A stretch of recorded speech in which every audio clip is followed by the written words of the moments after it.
Baik, kami dari kelompok 2 ingin mempresentasikan hasil diskusi kami tentang sistem basis data, arsitektur basis data, dan model data. Dengan anggota kelompok, saya sendiri Nadia Ranti Sinaga. Saya Anissa Jana. Saya Reva Suhada. Saya Senansa Putra. Oke, materi selanjutnya itu tujuan pembelajaran yang akan dijelaskan oleh Anissa. Tujuan pembelajaran dari sistem basis data ini adalah agar mahasiswa dapat memahami konsep dasar dari sistem basis data. Dan yang kedua, agar mahasiswa dapat menjelaskan arsitektur dari basis data. Dan yang ketiga, mengidentifikasi berbagai jenis model data. Selanjutnya, sistem basis data. Sistem basis data adalah suatu sistem yang mengolah sekumpulan data terorganisir dengan bantuan perangkat lunak DBMS, sehingga data dapat diakses, diubah, dan dijaga konsistensinya secara efisien. Sistem ini mempermudah penyimpanan, pencarian, dari pengelolaan data, sekaligus mengurangi duplikasi serta meningkatkan keamanan dan kedalaman informasi. Fungsi utamanya adalah menyimpan data, menyimpan informasi secara terstruktur agar mudah dikelola.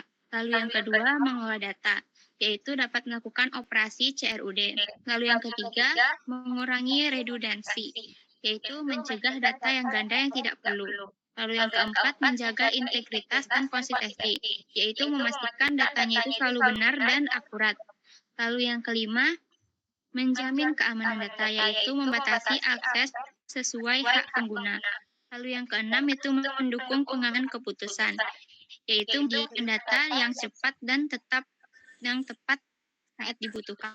Lalu contohnya itu di perpustakaan digital, sistem basis data menyimpan data buku, berfungsi untuk mahasiswa bisa mencari buku atau dikenal dengan read, lalu petugas bisa menambahkan buku atau create, lalu dapat memperbarui stok atau update, dan menghapus data buku yang hilang atau delete. Lalu selanjutnya, komponen sistem basis data. Yang pertama itu ada perangkat keras atau hardware, berupa komputer server atau media penyimpanan hard disk atau SSD, dan juga perangkat jaringan. Contohnya itu server database, perangkat penyimpanan cloud, dan router. Lalu yang kedua ada perangkat Linux atau software, terdiri dari sistem operasi, DBMS, serta aplikasi yang digunakan untuk mengakses database. Contohnya itu MySQL, Oracle, dan PostgreSQL, Microsoft SQL. Lalu yang ketiga itu ada data, yaitu data yang tersimpan dalam tabel yang format tetap. Contohnya itu data mahasiswa yang berisi NIM, nama, jurusan, dan nilai. Habis itu, setelah itu ada termi terstruktur, yaitu data yang tidak sepenuhnya berbentuk tabel, tetapi masih memiliki pola. Contohnya itu data dalam format XML. Lalu juga ada pengguna atau user, yang dikenal juga dengan ada admin DBA, yang bertugas mengelola dan mengamankan database. Lalu ada programmer yang membuat aplikasi yang berhubungan dengan database. Lalu ada end user, yaitu pengguna akhir yang mengakses data melalui aplikasi. Lalu yang terakhir itu ada prosedur, yaitu aturan atau langkah-langkah untuk mengelola, menggunakan, serta menjaga keamanan dan integritas data. Contohnya prosedur backup data rutin. Oke, selanjutnya yaitu manfaat sistem basis data yang akan saya jelaskan sendiri, yaitu yang pertama, mengurangi redundansi data. Sistem basis data membantu menghindari penyimpanan data yang sama secara berulang di banyak tempat. Hal ini membuat penyimpanan lebih efisien dan meminimalisir pemborosan ruang. Yang kedua ada menjaga konsistensi data. Perubahan pada suatu data akan langsung tercermin di seluruh sistem. Jadi tidak ada perbedaan atau konflik data antar bagian sehingga informasi selalu akurat dan up to date. Yang ketiga, mendukung keamanan data. Sistem basis data memiliki fitur pengaturan hak akses, artinya tidak semua orang bisa melihat atau mengubah data. Dengan begitu, kerahasiaan dan integritas data tetap terjaga. Yang keempat, mempermudah akses dan memanipulasi data. Dengan query atau perintah tertentu, pengguna dapat mencari, menambahkan, mengubah, atau menghapus data dengan cepat dan praktis tanpa harus membuka file satu persatu. Yang kelima ada mendukung pengambilan keputusan.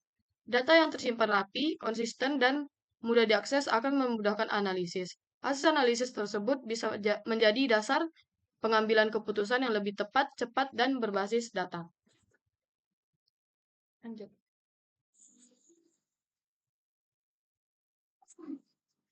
Selanjutnya, arsitektur basis selanjutnya data yang akan dijelaskan oleh Reva. selanjutnya saya akan menjelaskan tentang arsitektur basis data. Penjelasan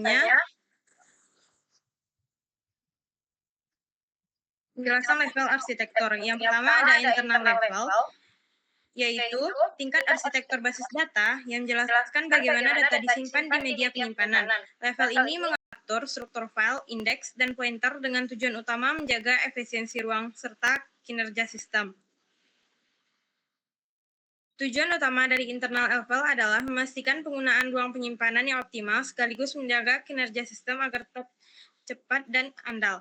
Yang kedua ada konseptual level, yaitu tingkatan arsitektur basis data yang menggambarkan struktur logis secara menyeluruh seperti tabel, relasi, dan aturan integritas. Level ini berfungsi memberikan pandangan umum basis data tanpa bergantung pada cara data disimpan secara fisik.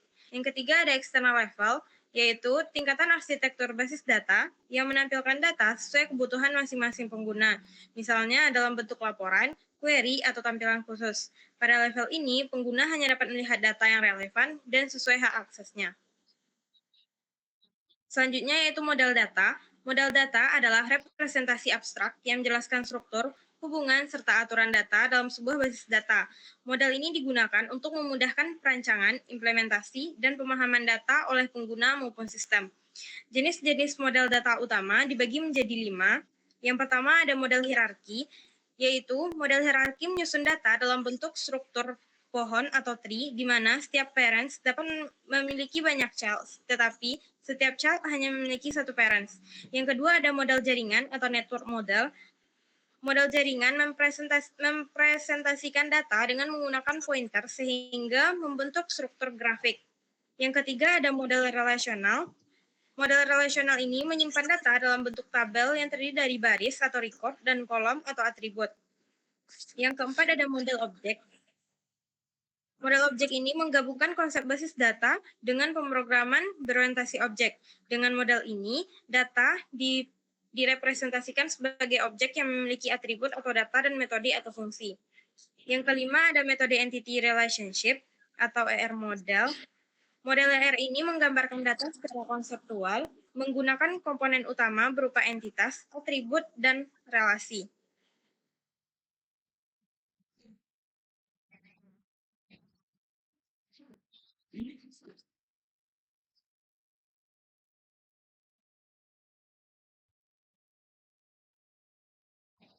Baik, materi selanjutnya yaitu tantangan dalam basis data akan dijelaskan oleh Asnan. Inilah tantangan dalam sistem basis data. Yang pertama, keamanan data dari serangan siber, yaitu basis data menjadi target utama serangan siber seperti peretasan, malware, maupun pencurian data. Oleh karena itu, sistem harus dilengkapi dengan enkripsi, autentikasi pengguna, serta firewall agar data tetap aman. Yang kedua, integritas dan konsisten data. Data yang disimpan harus akurat, konsisten, dan tidak boleh terjadi duplikasi ataupun kehilangan data. Yang ketiga, skalabilitas untuk menangani volume data besar, yaitu sering perkembangan teknologi, jumlah data terus bertambah. Sistem basis data harus mampu melakukan scaling, penambahan kapasitas agar dapat tetap bekerja optimal meskipun volume data sangat besar. Yang keempat, performa query ketika data terus bertambah. Semakin banyak data, semakin kompleks pula query yang dijalankan. Hal ini bisa membuat sistem menjadi lambat. Optimasi query penggunaan indeks dan arsitektur basis data yang tepat diperlukan untuk menjaga performa. Yang kelima, pemeliharaan dan backup secara rutin.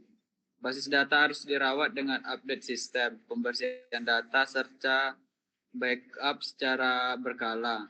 Tujuannya agar data tidak hilang saat terjadi kerusakan sistem atau bencana, serta memastikan database tetap sehat dan siap digunakan. Baik, selanjutnya. Selanjutnya kesimpulan. Sistem basis data merupakan inti dalam pengelolaan informasi yang terstruktur, aman, dan efisien. Arsitektur basis data ANSI atau RSI dan dengan 3 level internal, konseptual, dan eksternal, memberikan pandangan yang jelas mulai dari penyimpanan fisik hingga tampilan bagi pengguna. Model data, hierarki jaringan, relasional, objek, dan IR, memudahkan dalam merancang, memahami, dan mengimplementasikan basis data sesuai kebutuhan. Penerapan sistem basis data yang baik akan mengurangi redundansi, menjaga konsisten, meningkatkan keamanan, serta mendukung pengambilan keputusan.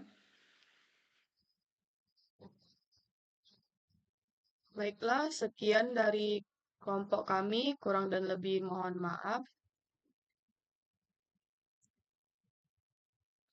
Assalamualaikum Assalamualaikum warahmatullahi wabarakatuh.